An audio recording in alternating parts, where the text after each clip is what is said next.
Welcome to Francis Reads the Bible. Today I'm moving on to Numbers, the book of Numbers, and this is Numbers chapter 1. So, Numbers chapter 1 is about the first census of the people of Israel. So, on the first day of the second month, in the second year after the people of Israel left Egypt, so now it's been 2 years. First day of second month, that's February 1st. The Lord spoke to Moses there in the tent of his presence in the Sinai desert. He said, "You and Aaron are to take a census of the people of Israel by clans and families. List the names of all the men 20 years old or older who are fit for military service. Ask one clan chief from each tribe to help you." I think this census is very important because remember, they are going into the land of Canaan and God wants them to wipe out all the inhabitants of the land because those ones they've committed so much immorality and sin that is so disgusting to God, and God wants them to replace them. So you need military might, you need people that can fight to be able to, you know, do all that. I know God already knows the number of people, but it will help Moses and the rulers, as in his what's the word? Not delegates, people who assist him. Okay, let's put it that way. So these are the men leaders within their tribes who were chosen from the community for this work. If you check the list of tribes, you will notice that the tribe of Levi is not there, and the tribe of Joseph is not there. So remember, the Levites have been set aside for God, and Joseph's two sons, Manasseh and Ephraim, are there. So Manasseh and Ephraim replaced the tribe of Joseph and Levi. You can say that because when you mention the 12 tribes, they're not there. 12, they're not there. Levi and Joseph, they're not there. So these are the names of the men that were chosen: Eleazar from the tribe of Reuben, Shelumiel from the tribe of Simeon, Nashon from the tribe of Judah, Nathanael from the tribe of Z- from the tribe of Issachar, Eliab from the tribe of Zebulun. The list is there, you can go through it. So the men 20 years old or older who were fit for military service were registered by name according to clan and family, beginning with the tribe of Reuben, Jacob's oldest son.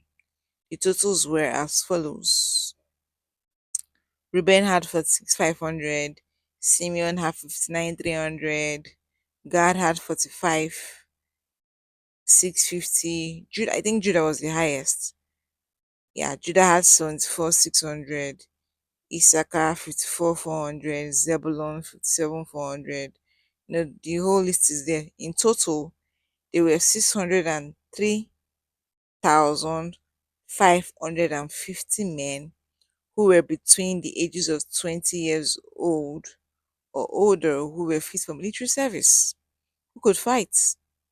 You know, God didn't consider boys that were 18 good enough to go to war. He started from the age of 20. So 20 older. I wonder where the older stopped. 55, 50, 60? I have no idea. So this is the total 635,50,000. Then the Levites were not registered, like I mentioned earlier. They were not registered with the other tribes because the Lord has said to Moses, when you take a census of the men fit for military service, do not include the tribe of Levi.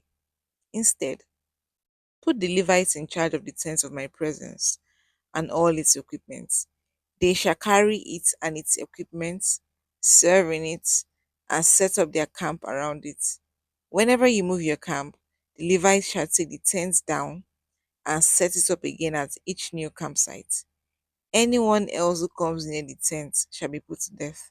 And this is the Lord's tent, the tent that is housing the Ark of the Covenant and other things, not just an ordinary tent, in case you were wondering.